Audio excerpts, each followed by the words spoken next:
नमस्कार दोस्तों। यहाँ हम बात करने वाले हैं देवउठनी एकादशी व्रत कथा के बारे में। देवउठनी एकादशी पर जागते हैं भगवान विष्णु, करे व्रत और पाए सुख समृद्धि एवं सौभाग्य का आशीर्वाद। क्या आपको पता है देवउठनी एकादशी क्या है? क्या आपको इस एकादशी के पीछे की कथा मालूम है? अगर नहीं, तो आइए देवउठनी एकादशी के बारे में रोचक कथा को जानते हैं। एक समय की बात है। एक वैभवशाली राज्य में बहुत ही न्यायप्रिय और धर्मनिष्ठ राजा राज करते थे। उस राज्य में पूरी प्रजा अपने राजा से बहुत खुश थी और राज्य के लिए बनाए गए नियमों का पालन करती थी। चूंकि राजा बहुत धार्मिक थे और भगवान विष्णु के परम भक्त भी थे, इसीलिए वहां का एक विशेष नियम यह था कि पूरे वर्ष में आने वाली हर एकादशी के दिन उस राज्य का हर व्यक्ति व्रत का पालन करता था और इस दिन अन्न तथा किसी भी तरह के तामसिक भोजन का सेवन वहां वर्जित था।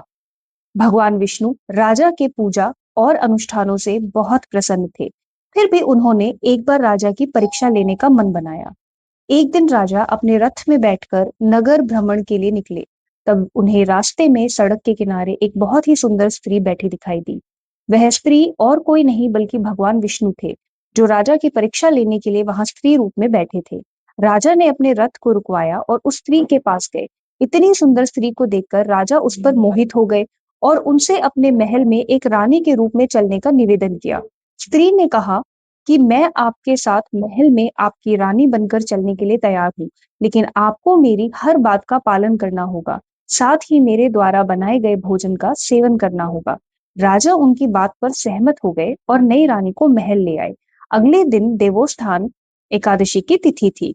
समस्त प्रजा के साथ राजा ने भी इस विशेष दिन पर व्रत किया था। वहीं नई रानी के रूप में भगवान विष्णु ने राजा के लिए भोज में मांसाहार पकाया और मध्याह्न समय में उनसे भोजन करने का आग्रह करने लगी। राजा ने उस मांसाहारी भोजन को ग्रहण करने से मना कर दिया। यह सुनकर रानी को बहुत क्रोध आया और क्रोध में उन्होंने राजा से कहा कि आपने मुझे वचन दिया था कि आप मेरी हर बात का पालन करेंगे। अगर आपने मेरे द्वारा पकाए गए भोजन का सेवन नहीं किया, तो इसी क्षण इस राज्य के युवराज की मृत्यु हो जाएगी। यह सुनकर राजा बहुत दुविधा में पड़ गए और अपनी बड़ी रानी के पास जाकर उन्हें सारी व्यथा सुनाई। बड़ी रानी ने राजा से कहा कि राजन, आप अपने धर्म का पालन करें। एक पुत्र के जाने पर दूसरा पुत्र आ सकता है, लेकिन धर्म एक बार जाने के बाद दोबारा मनुष्य के पास लौटकर नहीं आता। रानी और राजा आपस में बात कर ही रहे थे कि तभी वहां युवराज आ गए। उन्होंने अपने माता पिता की बातचीत को सुन लिया था। युवराज ने पाने पिता से कहा कि पिताजी, मैं प्राण त्यागने के लिए तैयार हूँ, आप कृपया अपना धर्म ना छोड़ें। इतना सुनकर राजा और रानी दोनों ही भावित हो गए। युवराज प्राण त्यागने ही वाले थे कि रानी के रूप में भगवान विष्णु वहां प्रकट हुए और अपने असली रूप में उन तीनों को दर्शन दिए।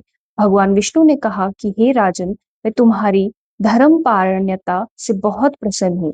इस विशेष तिथि पर किए गए व्रत के प्रभाव से मैं तुम्हें मुक्ति और परम लोक में निवास करने का वरदान प्राप्त प्रदान करती हूँ।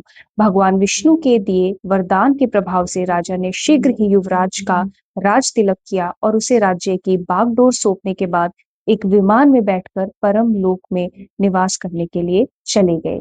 तो ये थी देवठनी एकादशी व्रत कथा। धन्यवाद।